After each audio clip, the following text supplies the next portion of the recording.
Welcome to Kentucky Historic Travel's very first video series that I'm working on to celebrate America's 250th birthday. Now, this series is called Let's Talk. I plan to focus on the Kentucky counties that were named for Revolutionary War patriots. Of Kentucky's 120 counties, we have approximately 67 that were named for Revolutionary War patriots. Now, I'm going to start us with the first three Kentucky counties, technically not Kentucky counties, but instead Virginia counties, um, because at the time we were not yet a state. So we're going to be looking at Lincoln, Jefferson, and Fayette over the next three videos. And those three counties were, in fact, Virginia counties at the time. So let's take a look at how exactly we got here. So in 1772, while we were still colonies, Virginia owned the land that would eventually become Kentucky. And at that time, they named that piece of land Fincastle County, Virginia. I did some research on that, and it seems that that was the eldest son of Lord Dunmore, who had been the last governor of colonial Virginia. So that name was chosen because of a link to the British governance.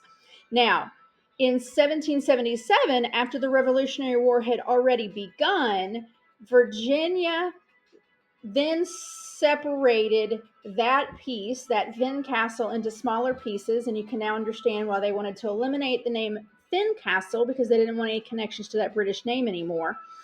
So instead, they created Kentucky County, Virginia, Montgomery County, Virginia, and Washington County, Virginia.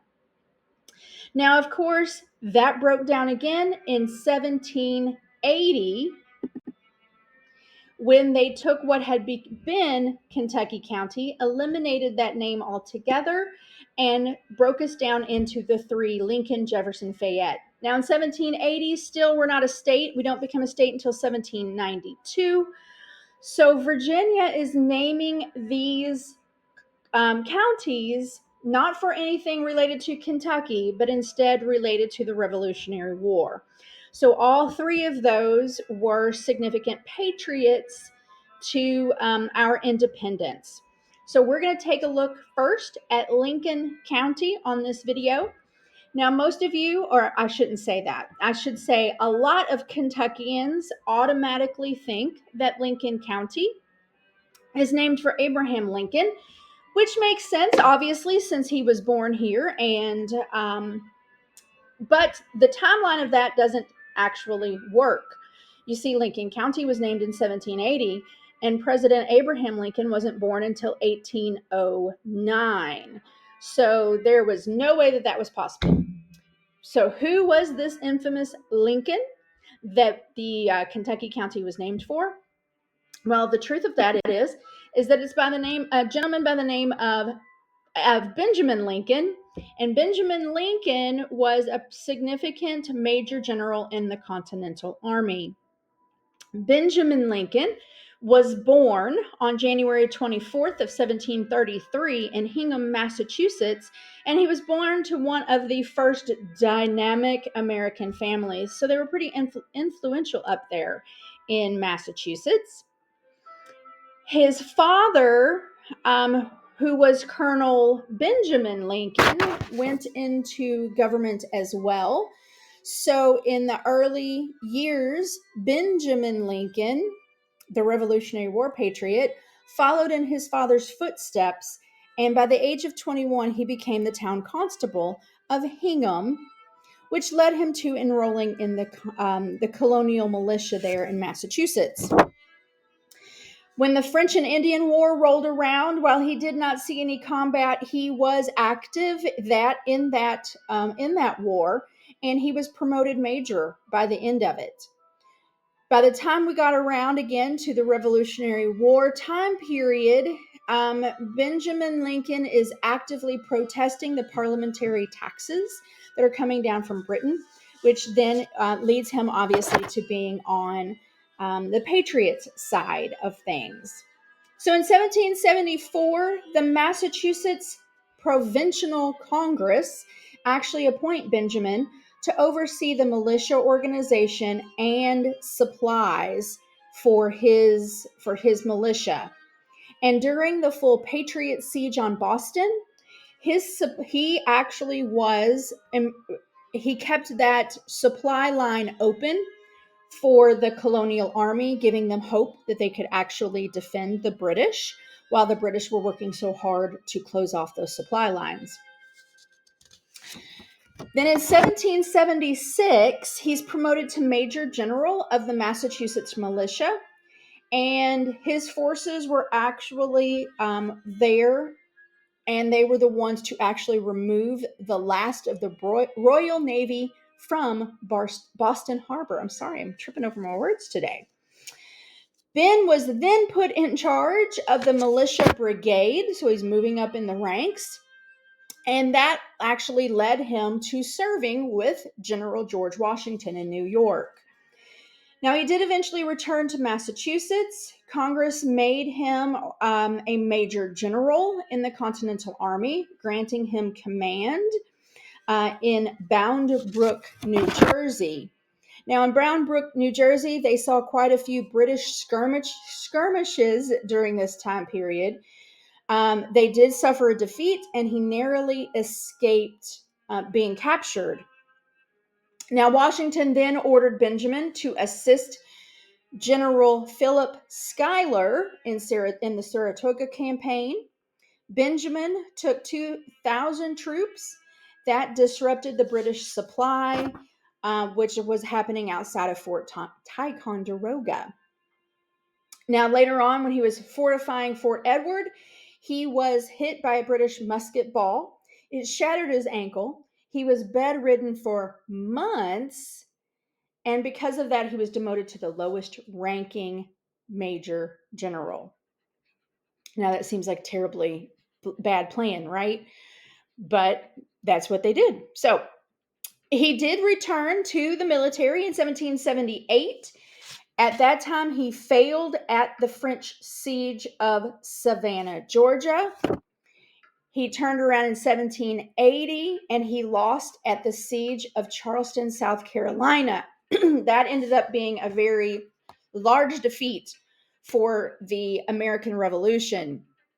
In the siege of Charleston, it was the worst defeat of the entire Revolutionary War. We lost 5,618 men to surrender, including cannons, gunpowder, and muskets. So this was a major defeat, taking out pretty much an entire army troop. Now, somehow that doesn't set him back, and he returns to General Washington, and in 1781, he is made second in command for the Yorktown campaign. This is where the British were actually trapped by General George Washington, General Benjamin Lincoln, the French troops that were led by Lafayette, and they forced General Cornwallis to surrender. And it was actually here that Benjamin Lincoln accepted Cornwallis's sword of surrender from General Charles O'Hara.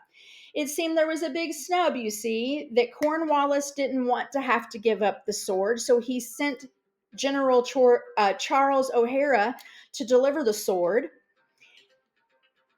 General Washington said, not going to deal with this snub. I'm not going to take it from him. So he sent Benjamin Lincoln to do that instead. Now, after the war, Benjamin served in 1782 to 1783 as the first Secretary of War for the U.S. under the Congress of the Confederation. He became a member of the Massachusetts State Convention in 1787, ratifying the U.S. Constitution, and he held various government positions, including collector of the Port of Boston, which was a federal appointment, apparently a pretty money making appointment. And he held that position for 20 years until he retired in 1809. Just a year later, and on May 9th of 1810, Benjamin Lincoln passed away in Boston, Massachusetts. He was buried there in the Hingham Cemetery in Hingham, Massachusetts. And there you have it, ladies and gentlemen. That is the history of Benjamin Lincoln and why he was chosen as one of Kentucky's very first counties. Again, not Kentucky yet, but we would eventually be. And we kept Lincoln County as one of those. Now, I do want to finish with a quick statement to say that Benjamin Lincoln and President Abraham Lincoln are not from the same family line. So I did research that and did learn that they are not in any way related. Two separate lines. So Lincoln County has no connection to President Abraham Lincoln at all. There's a little Jeopardy trivia for you. I hope you guys will come back and join us for our next video where we will be talking about Thomas Jefferson. And our third video will be about Lafayette. And then we will head into the rest of our counties. So stay tuned, ladies and gentlemen. I hope you enjoyed this first video. It wasn't perfect, but hey, it was natural. So tune in. We'll see you next time.